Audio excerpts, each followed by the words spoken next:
श्री क्षेत्र भालोद हे ठिकाण गरुडेश्वर 55 किलोमीटर, नारेश्वर 75 किलोमीटर अशा अंतरावर आहे. नर्मदा परिक्रमेमध्ये श्री दत्तप्रभूंची मंदिर अगदी मोजकीच आहे. जबलपूर, होशंगाबाद, गरुडेश्वर, राजघाट म्हणजे चिखलदाच्या समोर आणि भालोद ह्यातील दक्षिण किनाऱ्यावर राजघाट आणि भालोद हीच दोन दत्त मंदिरं आहेत. परमपूज्य वासुदेवानंद सरस्वती स्वामी महाराजांच्या प्रत्यक्ष हाताने प्रस्थापित झालेले राजघाटचे दत्त मंदिर आहे. यानंतर जर दुसरे म्हणाल तर ते भालोदचे एकमुखी दत्त मंदिर हे आहे. राजघाट येथील श्री दत्त मंदिर हे सुद्धा एकमुखी दत्ताचे मंदिर आहे. स्वामी महाराजांचा चातुर्मास चिखलदा म्हणजे मध्य प्रदेशमधील चिखलदा येथे असताना भक्तांच्या आग्रहाखातर महाराजांच्या मार्गदर्शनाखाली राजघाटच्या मंदिराचे कार्य झाले आहे. योगायोगाने असेल कदाचित महाराजांच्या स्वप्न दीक्षेनंतर पूज्य शरदचंद्र प्रतापे महाराजांच्या 2 नर्मदा परिक्रमा स्वामी महाराजांच्या कृपेने पूर्ण झाल्या आणि त्यांना भालोद येथे राहण्यासाठीचा आदेश मिळाला. ह्याच दरम्यान बडोदा येथे काशीताई निरखे यांच्याकडे असलेली पुरातन दत्तमूर्ती भालोद येथे अचानक आली आणि येथे दत्त मंदिर स्थापन झाले. काशीताई निरके यांच्या आजोबांना रात्री दत्तप्रभूंनी प्रत्यक्ष येऊन मी नर्मदेच्या पाण्यात आहे, मला तू घेऊन जा असे स्वप्नामध्ये सांगितले.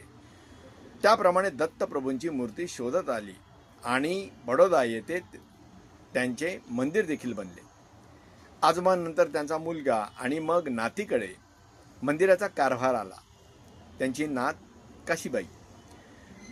त्यांनी 85 वयाची मजल मारली. पुढे कार्य होत नव्हते. काय करावे ते कळत नव्हते. त्यामुळे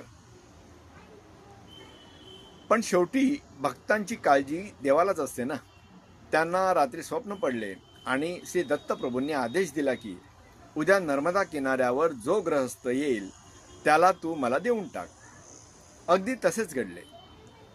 पूज्य प्रतापे महाराज मंदिरात पोहोचले आणि दत्तप्रभू भालोदला आले. नर्मदा किनाऱ्यावरील भालोद येथील ही मूर्ती एकमुखी आणि शाळीग्रामाची आहे. वक्षस्थलावर गोमुख स्पष्टपणे दिसते. निरखून बघितल्यावर योगाचे षटचक्षु पण लक्षात येतात. 14व्या शतकात मधील एकमुखी दत्तात्रयांची मूर्ती ज्याची विशेषता आहे की अंधारात पहा की उजेडात पोटावर गोमुख दिसते, ही मूर्ती गुजरात ह्या बालोद गावात आहे. प्रतापे महाराजांच्या मंदिरात. मंदिराचा परिसर अतिशय रमणीय आहे. आश्रमासमोर नर्मदेचे विशाल पात्र, सुंदर स्वच्छ पाणी, मोरांचा सदैव आश्रमात वावर, मनाला भुरळ घातल्याशिवाय राहणार नाही. भालोद या ठिकाणी कन्यापूजन हा विधी केला जातो. तसेच नर्मदा मातेची ओटी भरली जाते. येथे हमखास नर्मदा परिक्रमार्थी भेटतात. त्यांच्यासाठी सदावर्त आणि राहण्याची व्यवस्था येथे आहे. ह्या ठिकाणी श्री सत्य दत्त पूजा आणि दत्तयाग हे विधी करता येतात. श्री गुरु चरित्राच्या पारायणासाठी राहता येते. येथून नर्मदा नदीच्या विशाल पात्रातून होडीने श्री क्षेत्र नानेश्वरला जाता येते. साधारण 1 तासाचा प्रवास आहे. नर्मदेच्या विशाल पात्राचे दर्शन आणि दोन्ही तीरावरील मंदिरं पाहण्याचा हा अनुभव अतिशय विलक्षणीय आहे.